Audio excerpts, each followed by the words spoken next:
Hey everyone, James from Merchant Spring here for another episode of Marketplace Masters, where we bring you insights from industry leaders around the world.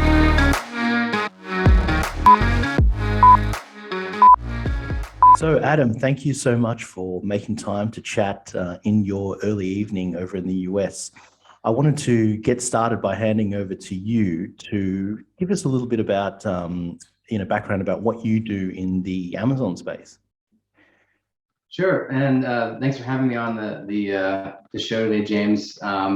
So my name is Adam Wilkens. I founded an Amazon manufacturers rep and consulting firm in 2009, primarily because at the time there was a gap in the market of experts really serving Amazon as they were growing in the landscape. And the agency started off sort of selling on the third-party side very early on, and also other e-com sites other than Amazon. Any retailer that had a e-com division, we were sort of working with those departments in their infancy. And over the years, Amazon became the clear front runner somewhere around 2011 or 12, and we decided to really hone in and lean into Amazon in terms of optimization and brand development on the site. This is well before PPC, Amazon advertising, and brand registry V1. So we've grown with the platform and the tools. Got fairly heavy into 1P, which kind of sets us apart from a lot of other agencies that are only sellers. So we have a good mix of 3P and 1P, and we really do everything from SEO optimization, advancement of graphic art, plans, deals, coupons, promotions, how to combat shortages, PPC management, and A+ development, brand registry, syncing, creation, violations. We really do everything. So I like to get in the weeds, and it really is what sets us apart from a lot of our competition that doesn't have a very granular approach to Amazon. Yeah, interesting. And I think I'd just like to make the point that you actually work with all sellers globally, or anywhere there's an Amazon rather. And I think I know that because we actually have a mutual customer together, which I found very, very interesting. Very small world indeed. Yeah. So really, my first question for you is, by the time this is posted, it's going to be October, right? So in the midst of peak season. So what challenges do you see with maintaining profitability on Amazon during this time of year? Like what's typical, and what challenges do you often see? Yeah. So there's the regular occurring Q4 challenges, which are inventory planning, deal planning. But this year's and last year actually rather unique because you've got COVID still, and it sort of has a firm grasp on supply chain. So you're seeing a number of changes here. One, we've gone through rapid inflation of raw material costs and scarcity because production is constrained due to lack of labor, but also because consumption's at an all-time high and supply and demand, the prices for products have gone up.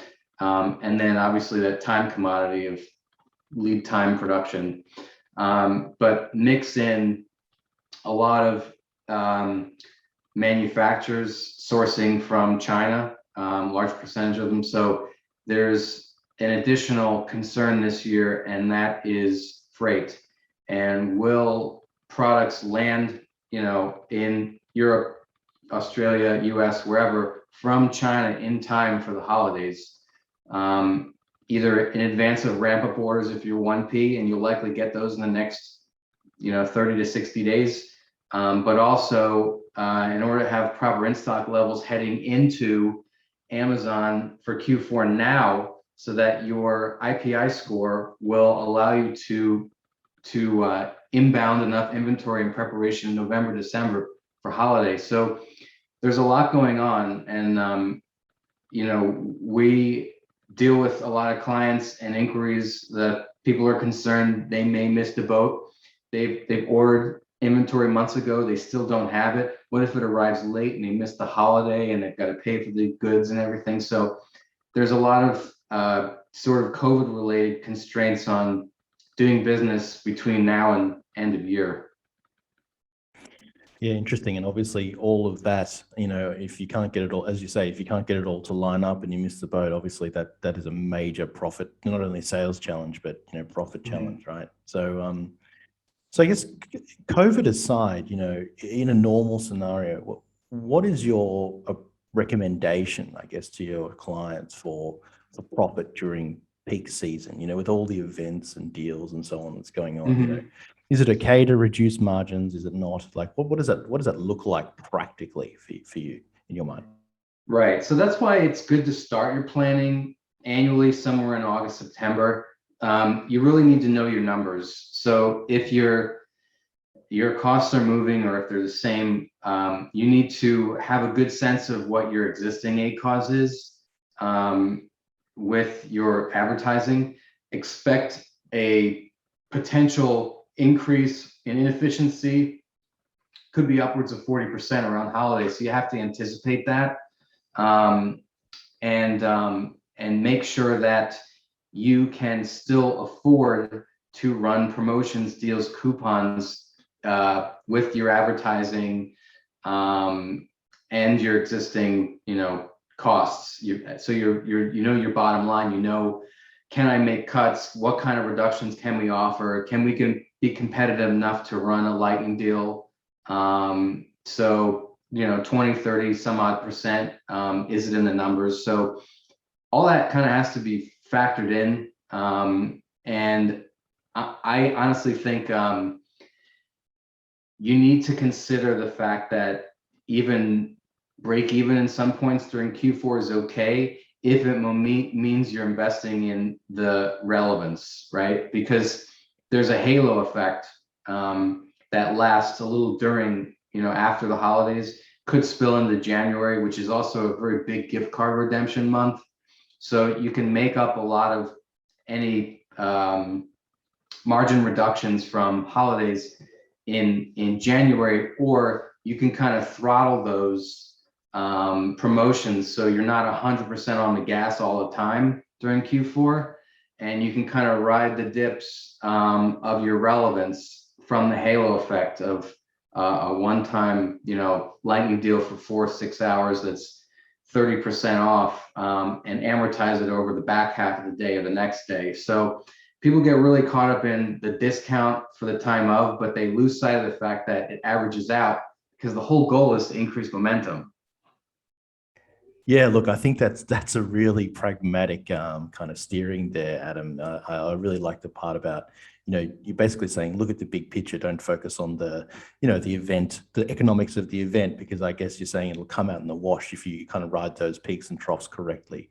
So I think that's a really, really tactical way of looking at it. So final thoughts, right? So, what is your tip for maintaining profit throughout the year? Like, for example, you just mentioned there, like, in August, it's always great to do let's say a number calibration, just understand your numbers before you enter into that period.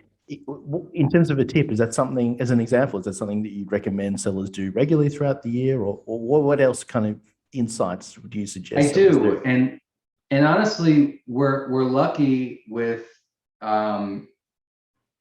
September and October sometimes being slow months. So what you see traditionally is a backing off sort of ad campaigns in prep for holiday. So it kind of leaves an opportunity there for you to up the ante on your ad dollars heading into holiday once those PPC costs, the ACPCs, have normalized. So you can kind of head into Q4 with some relevance. And the second November 1 hits and all the messaging on site changes, you could potentially be headed into holiday in a better position by increasing your spend now. Something else would be helpful. You know, I don't know if it helps with maintaining profitability during, but you know, analyze your content in advance. So if you need to work on video, A+ content, whatever you can to sort of optimize your page ahead of time, that may help, you know, increase those efficiencies once you've got more traffic and you're not having a drop off, loss in conversion or lost buy box, whatever. But again, understanding, you know, your numbers, a dollar amount you're comfortable with, I would expect, you know, increases in ad spend to be somewhere in the 2 to 4x range per day to just maintain consistency and continuity of the ads. But don't go beyond your comfort zone, but it is an investment in the success and the relevance of the product. So, you know, it's like throwing more sticks on the fire.